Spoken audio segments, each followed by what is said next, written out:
بسم اللہ الرحمن الرحیم. میں اور آپ جب مسجد میں آ چکے کیوں آتے ہیں؟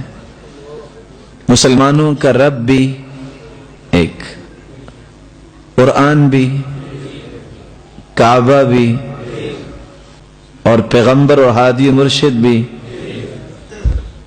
پھر اختلاف کس بات کا؟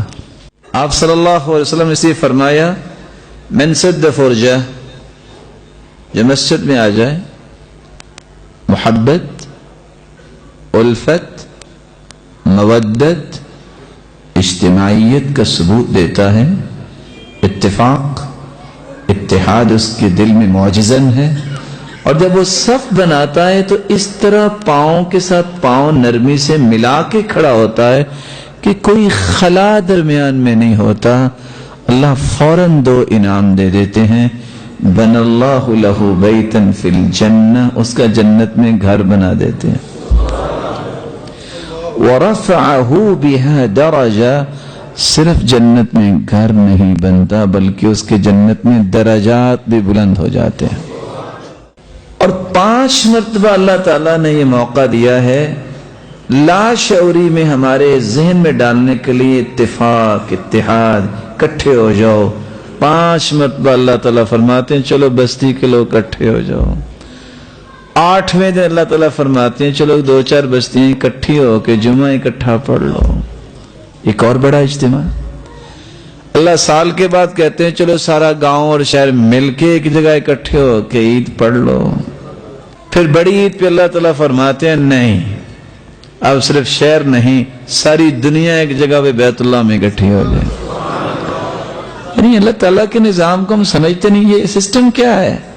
کس طرح محبت کو اپروچ کرنے کے لیے اللہ کے رسول صلی اللہ علیہ وسلم نے نظام پیش کیا ہے جو اللہ کی طرف سے لایا.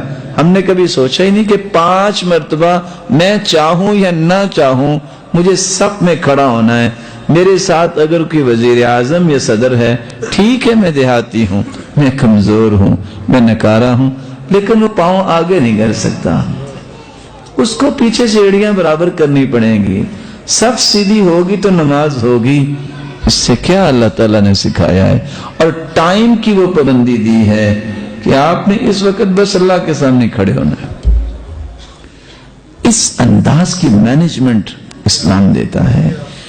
اس انداز کی کیراسٹی میں جا کے انسانیت کی گرومنگ کرتا ہے. یہ مشن محمد جو ہے، یہ جو پیوریفیکیشن اور بیوٹیفیکیشن انسانوں کی ہوئی ہے، وہ اسی مشن کو اختیار کرنے سے ہوئی ہے. جب تک آپ کا اور میرا مزاج نہیں بنتا وہ مزاج جو رسول اللہ صلی اللہ علیہ وسلم نے بنایا ہے، میرے پیارے بھائیوں، میرے معزز اور مکرم بزرگوں، اس وقت تک ہم وہ خواہشات پوری ہوتی دیکھ نہیں سکتے جن خواہشوں کو ہم ترستے تو ہیں لیکن نظر نہیں آتی.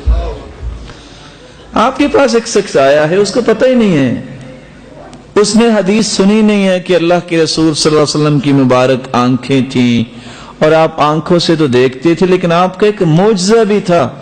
آپ کے 2 مبارک کندھے، ان کے درمیان مثل زر الحجل، کبوتری کے انڈے کی طرح اللہ تعالیٰ نے ان کو مہر نبوت عطا کی تھی. اور آپ نماز کی حالت میں مہر نبوت سے بھی صحابہ کو دیکھا کرتے تھے. اور آپ نے فرمایا انی اراکم من وراء ظہری، میرے صحابہ میں تمہیں دیکھتا ہوں جب تمہارے پاؤں میں تھوڑا سا خلال ہوتا ہے نا، تھوڑا سا اگر فاصلہ ہوتا ہے تو وہاں شیطان بکری کے بچے کی طرح جب تم پاؤں میں تھوڑا سا فاصلہ کر دیتے ہو اس کے درمیان آ کے نماز میں کھڑا ہو جاتا. اور آ کے ظاہر ہے وہ کیا کرے گا؟ آپ کو نماز بلائے گا، آپ کو مختلف چیزیں یاد کروائے گا. وہ یہ تو نہیں کہے گا غور سے پڑھو نماز. شیطان تو یہ نہیں چاہے گا.